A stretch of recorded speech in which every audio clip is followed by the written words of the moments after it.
This is our second online group facilitation class, and it's focused facilitating people and conflict. And I'm Gary Rush, and I'm going to step you through this class, and I'm going to step you through the introduction so that you understand what you're going to learn in this class. Let me first cover the agenda so that you get an understanding of the flow of the class. First thing we're going to do is we're going to talk, lesson one, we're going to talk about how to build teams, how to take a group of people and form them into a team.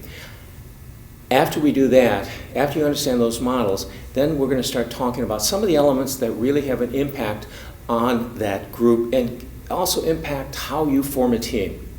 Part of that is diversity. We're going to understand what diversity really means to it. It's not a class on diversity, but it's an understanding of what diversity does for your groups. I'll begin by defining what is diversity and what does it mean, and we'll talk about various characteristics, and you're going to get some of my opinions about what diversity really means to the groups.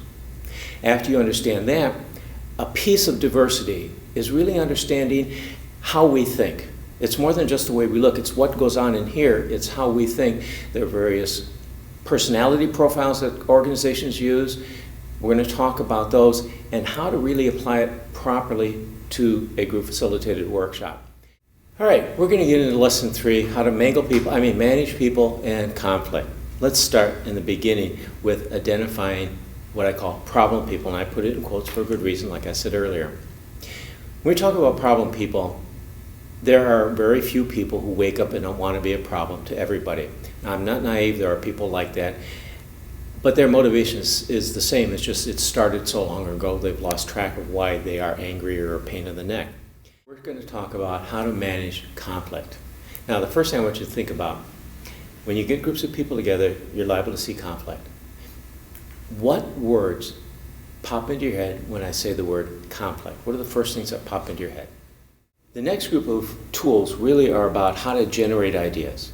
And we've talked about them a little bit very vaguely earlier. I'm going to start at the bottom.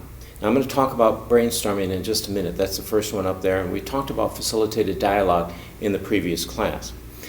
The small groups, brainwriting, and structured go-around, those replace one of the early steps of brainstorming where we list ideas unconstrained.